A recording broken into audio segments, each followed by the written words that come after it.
Affairs के session में आपका स्वागत है। आज के सेशन में हम लोग ये सारे पॉइंट्स का डिस्कशन करेंगे जो कि परीक्षा के दृष्टिकोण से बहुत ही इम्पोर्टेंट है। ये सारा पॉइंट्स अभी सुर्खियों में है, इसकी जानकारी हम लोगों को बहुत जरूरी है। तो चलिए वन बाय वन करके सारे पॉइंट्स को डिस्कस करेंगे। एक बात हम आप लोगों से कहना चाहेंगे कि प्रत्येक दिन हमारा ही टेलीग्राम चैनल पर मॉर्निंग में और इवनिंग में टेस्ट होता है। आप लिंक डिस्क्रिप्शन में मिलेगा, वहां जाएं और वहां जा करके आप टेलीग्राम चैनल से जुड़ें और जुड़ करके आप प्रत्येक दिन टेस्ट दें। टेस्ट देने से आपका समझ बढ़ेगी और जब समझ बढ़ेगी तो फिर आपका नंबर भी बढ़ेंगे। तो चलिए समझते हैं वन बाय वन करके। पहला पॉइंट आपका कहता है पीएम मोदी के निजी सचिव। जी हाँ, प्रधानमंत्री नरेंद्र मोदी के निजी सचिव के रूप में 30 जुलाई 2020 को केंद्र सरकार ने वरिष्ठ आईएएस अधिकारी है ना हार्दिक सतीश चंद्र शाह को प्रधानमंत्री नरेंद्र मोदी का निजी सचिव नियुक्त किया है। तो याद रखिएगा किसे नियुक्त किया है? हार्दिक सतीश चंद्र शाह को। हार्दिक सतीश चंद्र शाह को जो है प्रधानमंत्री नरेंद्र मोदी के निजी सचिव के रूप में भी हाल ही में नियुक्ति की गई है। क्लियर है? अब मैं बात करता हूं कि प्रधानमंत्री, तो प्रधानमंत्री अभी करेंट में नरेंद्र मोदी हैं। प्रधानमंत्री आप पढ़े होंगे, प्रधानमंत्री से रिलेटेड एक आर्टिकल होता है 74 आर्टिकल कहता है कि राष्ट्रपति को उनके कार्यों के संपादन व सलाह देने हेतु एक मंत्री परिषद होती है और उस मंत्री परिषद का प्रधान होते हैं प्रधानमंत्री। ये आर्टिकल 74 कहता है। आर्टिकल 75 कहता है कि जो प्रधानमंत्री होते हैं उनकी नियुक्ति राष्ट्रपति महोदय करते हैं। कौन करते हैं? राष्ट्रपति महोदय। अनुच्छेद 75 के अंतर्गत प्रधानमंत्री की नियुक्ति राष्ट्रपति महोदय करते हैं। एक और आर्टिकल है 78 जो कि बहुत ही इंपॉर्टेंट है। ये क्वेश्चन एग्जाम में पूछा गया है कि प्रधानमंत्री, राष्ट्रपति व मंत्री परिषद के बीच संवाद की कड़ी होता है। तो भूलिएगा नहीं, मैंने क्या कहा कि जो प्रधानमंत्री होते हैं ये राष्ट्रपति और मंत्री परिषद के बीच की संवाद की कड़ी होते हैं। याद रखिएगा कितना आर्टिकल के अंतर्गत? आर्टिकल 78 के अंतर्गत। क्लियर है? मैं बात कर रहा हूं प्रधानमंत्री का, तो आपको पता होगा कि प्रधानमंत्री मंत्री परिषद का प्रमुख होता है। मंत्री परिषद का प्रमुख होने का मतलब यदि प्रधानमंत्री त्यागपत्र दे दे या फिर उनकी मृत्यु हो जाए तो अन्य मंत्री कोई भी कार्य नहीं कर सकते, है ना। अन्य मंत्री कोई भी कार्य नहीं कर सकते। क्यों? क्योंकि प्रधानमंत्री मंत्री परिषद का प्रमुख होता है। जब प्रमुख ही नहीं है तो कोई भी मंत्री नहीं है। इस वजह से यदि प्रधानमंत्री त्याग पत्र दे दे या फिर प्रधानमंत्री की अकस्मात मृत्यु हो जाए तो अन्य कोई भी मंत्री कोई भी कार्य नहीं कर सकते। क्लियर है? चीजों को समझे। और भी यदि आप प्रधानमंत्री से रिलेटेड विशेष जानकारी चाहते हैं तो लिंक आपको डिस्क्रिप्शन में मिलेगा। प्रधानमंत्री व्यक्ति विशेष के नाम से वहां जाएं और वहां पर जाकर के आप उस प्रधानमंत्री के यानी कि जवाहरलाल नेहरू से नरेंद्र मोदी तक टोटल का विस्तृत व्याख्या किया गया है। आप वहां जाकर देख सकते हैं। अब हम चलते हैं दूसरा पॉइंट में। दूसरा जो पॉइंट है ये कहता है हिम तेंदुआ संरक्षण केंद्र। जी हाँ, हिम तेंदुआ संरक्षण केंद्र केंद्र सरकार हिम तेंदुआ संरक्षण केंद्र की स्थापना अभी हाल ही में उत्तराकाशी की भैरव घाटी में लंका नामक स्थान पर किया जा रहा है। कहाँ? उत्तराखंड, है ना। उत्तराखंड के भैरव घाटी है ना के लंका नामक स्थान पर क्या किया जा रहा है? हिम तेंदुआ संरक्षण केंद्र का स्थापना किया जा रहा है। नहीं, यह देश का पहला हिम तेंदुआ संरक्षण केंद्र होगा। यह भी याद रखिएगा।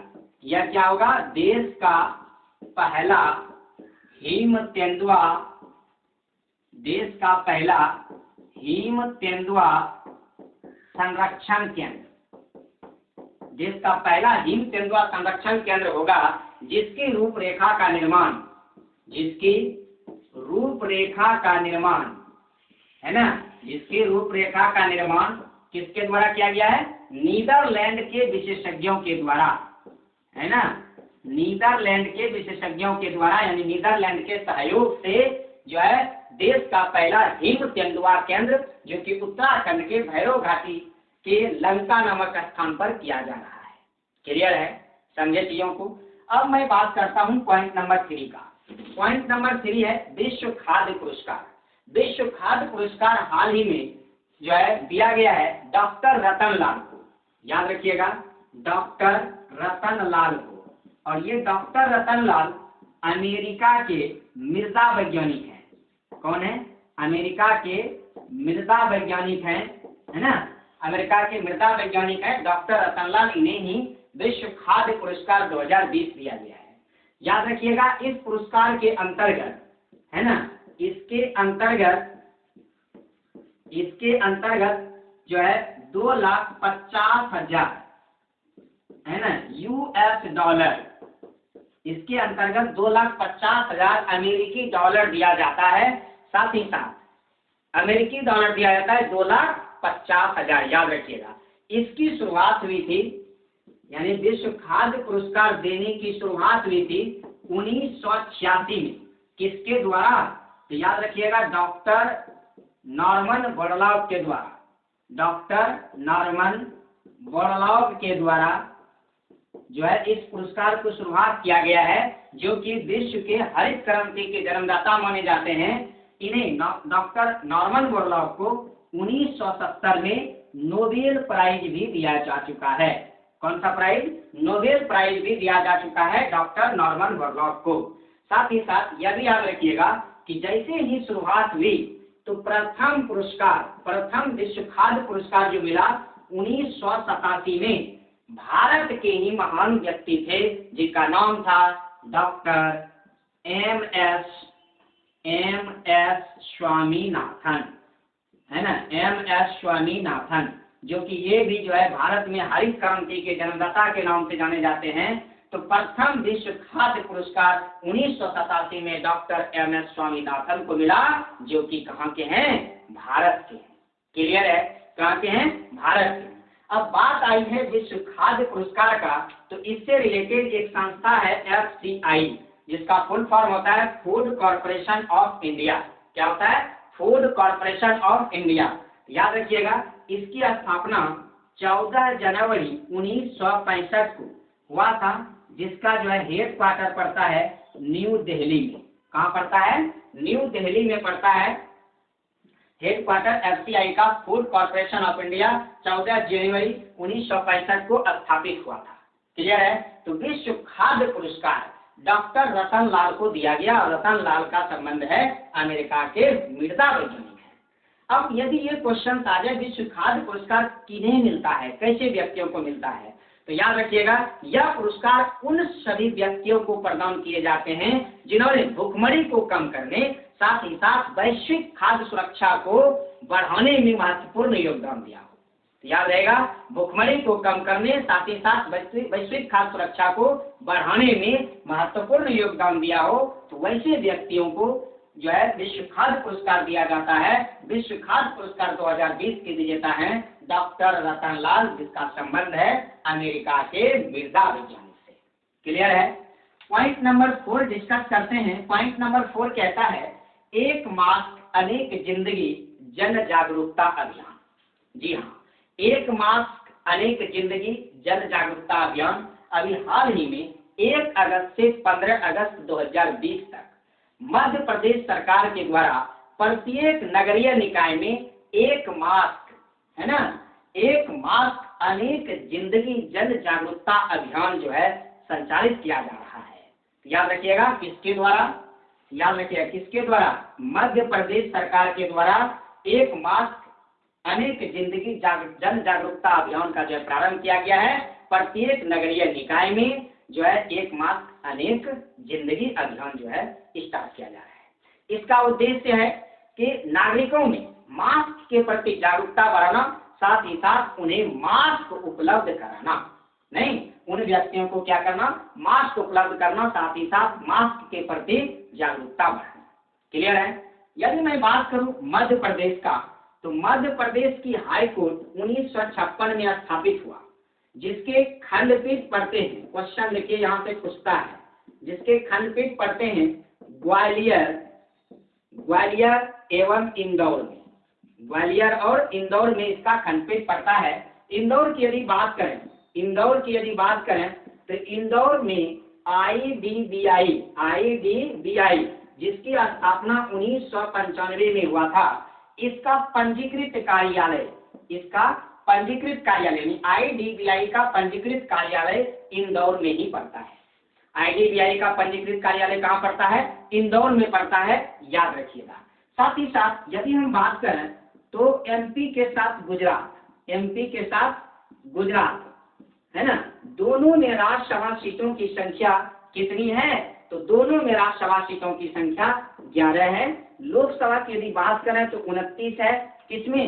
सिर्फ मध्य प्रदेश में, याद रखिएगा 29 है। और विधानसभा की यदि बात करें तो 230 है मध्य प्रदेश में। क्लियर है?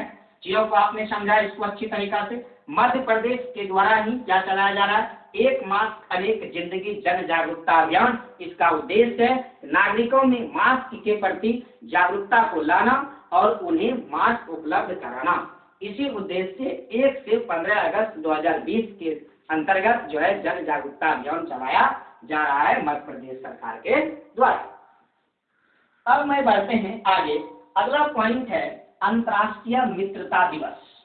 चलिए ये 1 बाय 1 करके हम लोग पढ़ेंगे, एकदम देखते चलेंगे अच्छी तरीका से। एग्जाम यहाँ से एग्जाम में क्वेश्चन एकदम बनता है, बशर्ते आपको यहाँ पर ध्यान देने की जरूरत है ना।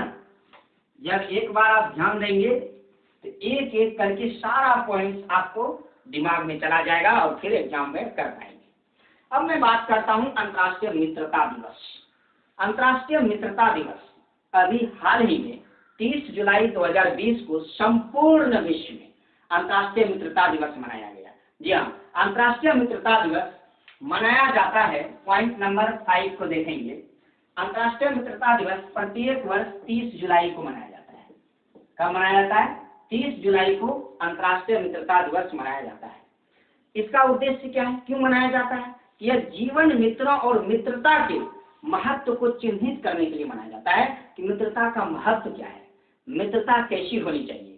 इसके महत्व को चिन्हित करने के लिए जो है मनाया जाता है प्रत्येक वर्ष 30 जुलाई को अंतर्राष्ट्रीय मित्रता दिवस। बात करते हैं अंतर्राष्ट्रीय मित्रता दिवस की। तो संयुक्त राष्ट्र महासभा ने 2011 में इसे मनाने की शुरुआत की थी। याद रखिएगा, इसकी मनाने की शुरुआत कब हुई थी? 2011 में, है ना, संयुक्त राष्ट्र महासभा के द्वारा, है ना। किसके द्वारा हुआ था? संयुक्त राष्ट्र महासभा के द्वारा। संयुक्त राष्ट्र महासभा के द्वारा जो है 2011 में अंतर्राष्ट्रीय मित्रता दिवस मनाने की शुरुआत की गई है। क्लियर है? अभी हाल ही में 3 अगस्त को, याद रखिएगा बहुत ही इंपॉर्टेंट है, याद आ गया बता देता हूँ। 3 अगस्त को अभी हाल ही में विश्व संस्कृत दिवस मनाया गया। विश्व संस्कृत दिवस, विश्व संस्कृत दिवस। विश्व संस्कृत दिवस इसलिए इंपॉर्टेंट है क्योंकि इसका कोई फिक्स तिथि नहीं है कि ये कब मनाया जाएगा, लेकिन इस बार 3 अगस्त 2020 को विश्व संस्कृत दिवस मनाया गया। लेकिन इनडायरेक्टली तौर पर ये फिक्स है। फिक्स क्या है कि हर साल सावन की पूर्णिमा को अर्थात रक्षाबंधन के दिन मनाया जाता है। क्या कब मनाया जाता है? रक्षाबंधन के दिन, है ना। ये रक्षाबंधन के दिन मनाया जाता है ना, मनाया जाता है। रक्षाबंधन के दिन मतलब पूर्णिमा के दिन। कौन पूर्णिमा के दिन? सावन के पूर्णिमा के दिन प्रत्येक वर्ष विश्व संस्कृत दिवस मनाया जाता है। तो अभी 3 अगस्त को इस बार 2020 में सावन का पूर्णिमा था, इस वजह से विश्व संस्कृत दिवस 3 अगस्त को मनाया गया। क्लियर है? समझे चीजों को? विश्व संस्कृत दिवस मनाए जाने का वजह है कि संस्कृत विश्व की सबसे प्राचीन भाषाओं में से एक माना जाता है। संस्कृत की जो है भाषाओं को जागरूकता देने के लिए, इसे मान बढ़ाने के लिए, मान सम्मान देने के लिए जो है 3 अगस्त को यानी प्रत्येक वर्ष जो है सावन की पूर्णिमा के दिन मनाया जाता है। क्लियर है। केंद्र सरकार ने इसे मनाने की शुरुआत 1996 में लिया था निर्णय। केंद्र सरकार ने इसे 1996 से मनाने का जो है निर्णय लिया था और 1996 से जो है विश्व संस्कृत दिवस मनाया जा रहा है। मैं बात करता हूँ, नेक्स्ट पॉइंट है WTO का 25वां ऑब्जर्वर देश। बहुत ही इंपॉर्टेंट क्वेश्चन है, इनसे क्वेश्चन एग्जाम में एकदम बनना ही बनना है। WTO, जी हाँ, अभी हाल ही में 25 जुलाई को, समझे, अभी हाल ही में 25 या 22 के समथिंग था, 22 जुलाई रखिए याद कि 22 जुलाई 2020 को, ये कितना तिथि था ये इंपॉर्टेंट नहीं रखता है, इतना याद रखिए। जुलाई 2020 में 25वां ऑब्जर्वर देश बना है WTO का। कौन? तुर्कमेनिस्तान। कौन बना है? तुर्कमेनिस्तान। तुर्कमेनिस्तान जो है WTO का 25वां ऑब्जर्वर देश बना है। किसका? WTO का। WTO की यदि बात करें तो WTO का स्थापना हुआ है जो है 1 जनवरी 1995 को। कब स्थापित हुआ है? 1 जनवरी 1995 को। और इसका मुख्यालय कहाँ पड़ता है? जेनेवा में। और जेनेवा कहाँ पड़ता है? स्विट्जरलैंड में। तो याद रखिएगा, WTO का स्थापना 1 जनवरी 1995 को, इसका मुख्यालय पड़ता है जेनेवा, जेनेवा पड़ता है स्विट्जरलैंड में। क्लियर है। यदि इसके महानिदेशक की बात करें, पूछ देता है एग्जाम में, इसके वर्तमान में महानिदेशक हैं रॉबर्ट अज़वेदो। रॉबर्ट अज़वेदो है ना, इनके महानिदेशक हैं। साथ ही साथ यदि हम सदस्य देश की बात करें, मेंबर नेशन का, तो टोटल 164 सदस्य देश है। 164वां सदस्य देश है अफगानिस्तान, है ना। कौन है? अफगानिस्तान। 163वां सदस्य देश है लाइबेरिया, है ना। कौन है? लाइबेरिया। 163वां सदस्य देश है लाइबेरिया। क्लियर है। तो टोटल WTO में सदस्य देश कितने हो गए? 164 हो गए। क्लियर है। एक क्वेश्चन यहाँ से बनता है कि WTO का प्रथम मंत्री स्तरीय सम्मेलन कब हुआ था? तो याद रखिएगा 1996 में सिंगापुर में। WTO का प्रथम मंत्री स्तरीय सम्मेलन हुआ था 1996 में सिंगापुर में। कहाँ हुआ था? सिंगापुर में WTO का प्रथम मंत्री स्तरीय सम्मेलन हुआ था। यदि इसकी फुल फॉर्म की बात करें तो world trade organisation. World trade organisation इसका जो है फुल फॉर्म होता है। और इसकी जो है स्थापना 1 जनवरी 1995 को हुई थी। इसकी मुख्यालय पड़ता है जेनेवा में। अभी ये सुर्खियों में, इस वजह से इनका क्वेश्चन एग्जाम में आ सकता है। तो WTO का 25वां ऑब्जर्वर देश कौन बना? तुर्कमेनिस्तान बना। कौन बना? 25वां ऑब्जर्वर देश तुर्कमेनिस्तान हुआ। अब तुर्कमेनिस्तान को WTO से जो भी लाभ हो सकता है वो उन्हें मिलेगा। क्लियर है। अच्छी तरीका से चीजों को आपने अच्छी तरीका से समझा। अब फिर आपसे फिर मिलेंगे कुछ नए अंदाज में, कुछ नए पॉइंट के साथ। तब तक के लिए बने रहिएगा मेरे साथ। जय हिंद, जय भारत।